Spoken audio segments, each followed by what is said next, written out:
Hello everyone, अंकुर धीरे this side. कैसे हैं आप लोग? आई होप आप सब अच्छे होंगे। मैं पर बढ़िया हूँ। So last class last lecture में अपन लोगों ने केवे टेम्पटर का इंट्रोडक्शन देखा था कि क्या what is the meaning of केवे टेम्पटर, राइट? तो कंटिन्यू करते हैं वहीं से। ओके। हाँ जी सर, बढ़िया। चलो, तो आज का अपना डिस्कशन है caveat emptor. Caveat emptor as a Latin phrase जिसका मतलब होता है let the buyer beware. Let the buyer beware. इसका मतलब ये हुआ भैया, हिंदी में बोलूं तो क्रेता सावधान रहे। यानी कि गुड्स परचेज करने के पहले, before purchasing the goods, it is the duty of the buyer also कि आप जो गुड्स परचेज कर रहे हैं वो आप होशो हवास में कर रहे हैं कि नहीं। दैट मीन्स आपने सारी चीजें उसमें चेक कर लिया नहीं, वो डिफेक्टिव तो नहीं है। अगर आपको पता है कि वो गुड्स डिफेक्टिव है फिर भी आप उस गुड्स को बाई करते हैं, एंड देन आप क्या कर रहे हो? आप बोल रहे हो सेलर को कि आपने डिफेक्टिव गुड्स मेरे को दे दिया, तो in that case seller liable नहीं होगा, क्योंकि उस गुड्स को आपने खुद क्या किया है? सेलेक्ट किया था। क्लियर? ओके। तो बोलते क्या है कि अगर सेलर ने अपना गुड्स डिस्प्ले किया है ओपन मार्केट में, ठीक है, तो it is the duty of the buyer to select the proper goods. It is duty of the buyer to select proper goods. ठीक है। If goods turn out to be defective he can not hold the seller liable.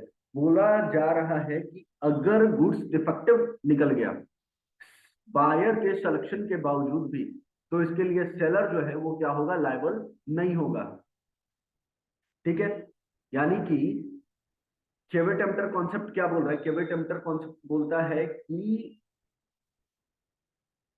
Seller ने अपना goods display किया हुआ है and buyer ने उस goods का प्रॉपर सिलेक्शन किया है। After the selection of the goods, after the selection of the goods, if goods turn out to be defective, then buyer cannot hold the seller liable। ठीक है। हाँ जी sir. लेकिन जहां पे प्रोविजन है वहां पे एक्सेप्शन होता है, जहां पे लॉ है वहां एक्सेप्शन होता है। तो वो कौन कौन से तो वो कौन कौन से एक्सेप्शन है जिसके केस में जिसके केस में केवे टेम्पटर जो है, केवे टेम्पटर का कॉन्सेप्ट जो है वो क्या हो जाता है? नल एंड वॉइड हो जाता है। तो बोलता है कि केवे टेम्पटर कहाँ पे अप्लाई नहीं होता? तो केवे टेम्पटर अप्लाई नहीं होता है जहां पे सबसे पहला केस है फिटनेस एज टू क्वालिटी और use. Fitness as to quality और यूज बोलता है कि if buyer make known to the seller the particular purpose for which the goods are required. बोल रहा है कि जहां पे बायर ने सेलर को अपना पर्टिकुलर पर्पस बता दिया कि वो किस काम के लिए गुड्स को खरीदना चाहता है, एंड बायर अब सेलर के स्किल और जजमेंट के ऊपर रिलाई कर रहा है। अब बायर किसके ऊपर रिलाई कर रहा है? सेलर के स्किल और जजमेंट के ऊपर। तो in that case caveat emptor का कॉन्सेप्ट जो है वो क्या होगा? अप्लाई नहीं करेगा। In that case buyer liable नहीं होगा, इस केस में सेलर लायबल होगा। राइट? हाँ जी भैया, सही है। Now second one is goods purchase under patent और ब्रांड नेम। क्या बोल रहा है कि अगर गुड्स परचेज किए हैं पेटेंट और ब्रांड नेम के अंदर, गुड्स को परचेज किया गया है पेटेंट और ब्रांड नेम के अंदर, तो बोलता है there is no implied condition, there is no implied condition that goods shall be fit for any particular purpose. Goods shall be fit for any particular purpose. ठीक है। अगर गुड्स आप क्या कर रहे हो ब्रांड नेम के अंदर या पेटेंट के अंदर परचेज कर रहे हैं, उस केस में उस केस में आप ये मान लेते हैं कि गुड्स जो है वो क्या है? मेरे यूज के लिए, मेरे कंजम्पशन के लिए गुड क्या होगा? फिट होगा। ठीक है। क्योंकि भाई ब्रांड बनाने में टाइम लगता है, ब्रांड बनाने में टाइम लगता है, एटलीस्ट उसकी वैल्यू तो होनी चाहिए, तो उस हिसाब से गुड्स ब्रांड जो प्रोड्यूस करेगा, मैन्युफैक्चर करेगा। Okay, goods sold bye description, जहां पे गुड्स बेचा तो गया है डिस्क्रिप्शन के अकॉर्डिंग, ठीक है, गुड्स सोल्ड किया गया डिस्क्रिप्शन के अकॉर्डिंग, तो it is an implied condition that goods have be correspond with the description. जहां पे गुड्स बाय डिस्क्रिप्शन, डिस्क्रिप्शन के अकॉर्डिंग बेचा गया है, वहां पे इम्प्लाइड कंडीशन है कि गुड्स जो है वो डिस्क्रिप्शन के अकॉर्डिंग ही होगा, यानी कि बायर ने जो डिस्क्रिप्शन बताया है किसको, सेलर को, गुड्स उसे डिस्क्रिप्शन के अकॉर्डिंग होगा। फिर बोलता है goods of merchantable quality, goods of merchantable quality, in that case, यानी मर्केंटेबल का मतलब जो जिसको यूज में ला सके, यानी जिस पर्पस के लिए मैंने गुड्स को खरीदा है उस पर्पस को कंप्लीट कर सके। याद है मैंने एक एग्जांपल दिया था कि सेलर तुमको सीमेंट की बोरी दे रहा है, जो कि सीमेंट क्या हो चुका है, सीमेंट सॉलिड हो चुका है, अब वो पाउडर के फॉर्म में नहीं है, due to lapse of time it is converted into solid, ठीक है। तो क्या वो गुड्स मर्केंटेबल क्वालिटी का हुआ? नहीं, वो गुड्स मर्केंटेबल क्वालिटी का नहीं है। तो गुड्स क्या होना चाहिए, मर्केंटेबल क्वालिटी का, और in that case caveat emptor apply नहीं होता। Next one is sale by sample, जहां पे गुड्स बेचा जा रहा है सैंपल की अकॉर्डिंग, ठीक है। जैसे कि चावल वाला केस याद है कि सेलर ने पहले आपको थोड़ा सा चावल दिया कि भैया आप सैंपल चेक कर लो, आपको इस बोरी में ना यही सेम चावल मिलेगा, बट हुआ क्या कि उस चावल के बोरी में लेयर बनाया हुआ था, ऊपर में जो आपको सैंपल मिला वो चावल था, बट अंदर में वो मिक्स था। इन that case caveat emptor apply नहीं होगा। क्यों? आपने देखा तो जरूर है, बट आप पूरे बोरी को चेक कर सकते हैं क्या? नहीं, तो इस केस में केवे टेम्परेचर अप्लाई नहीं होता है। Next one is goods sold किया जा रहा है sample as well as description के अकॉर्डिंग, मतलब सैंपल तो दिखाया ही गया, साथ ही साथ गुड्स का डिस्क्रिप्शन भी दिया गया। इन दैट केस केवे टेम्परेचर का रूल अप्लाई नहीं होगा। Now trade use, next one क्या है, trade use, an implied condition or warranty as to quality or fitness for a particular purpose may be annexed by the use of trade, and if the seller if the seller if the seller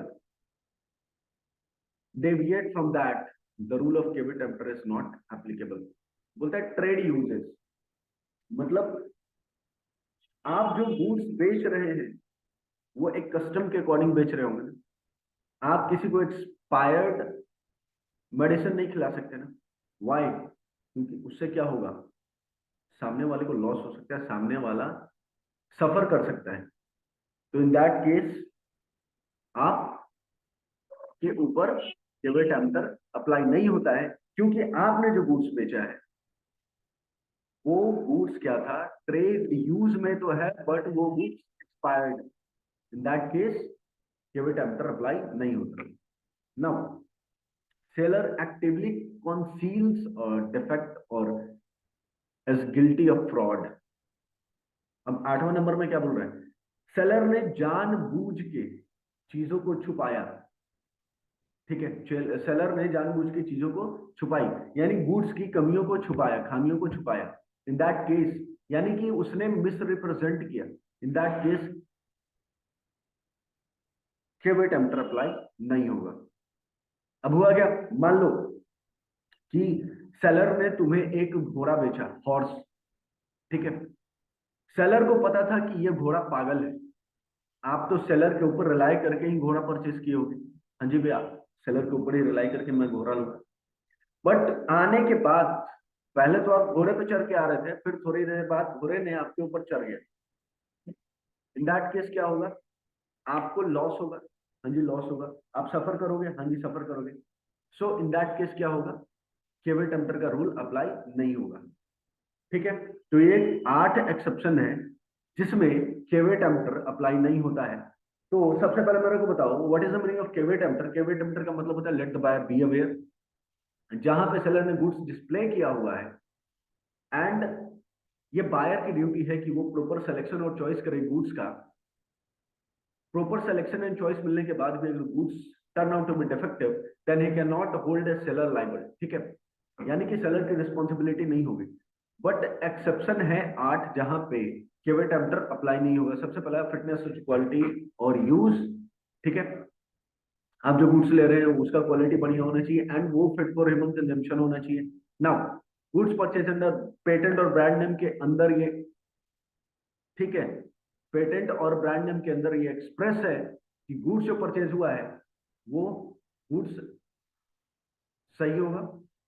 अगर goods सही नहीं होता तो केवी emptor apply नहीं करेगा। फिर बोलता है गुड्स सोल्ड बाय डिस्क्रिप्शन, अगर डिस्क्रिप्शन के अकॉर्डिंग गुड्स बेच रहे हैं, डिस्क्रिप्शन के अकॉर्डिंग गुड्स बेचा गया तो इंप्लाइड कंडीशन है कि वो मैच करना चाहिए डिस्क्रिप्शन से।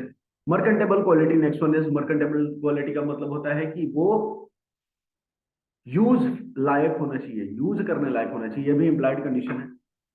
फिर बोलता है सेल बाय सैंपल, सैंपल के अकॉर्डिंग गुड्स का सेल होना चाहिए। Next one is goods, goods sold by sample as per description, ठीक है।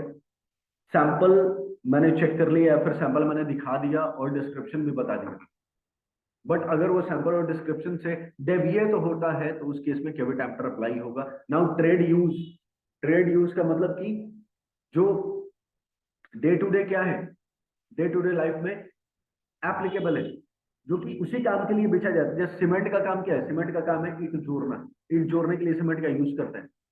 इन दैट केस वो सीमेंट ईंट जोड़ने के लिए होना चाहिए, ऐसा नहीं कि सीमेंट लगा रहे हैं जुट ही नहीं रहा है, वो एक के ऊपर एक वो नहीं हो रहा, खरा नहीं हो रहा, ठीक है। Now next one is seller, जहां पे जानबूझ की चीजों को छुपा ले, ठीक है, डिफेक्ट को कंसील कर ले, जानबूझ के छुपा ले, in that case caveat emptor apply नहीं होता, राइट।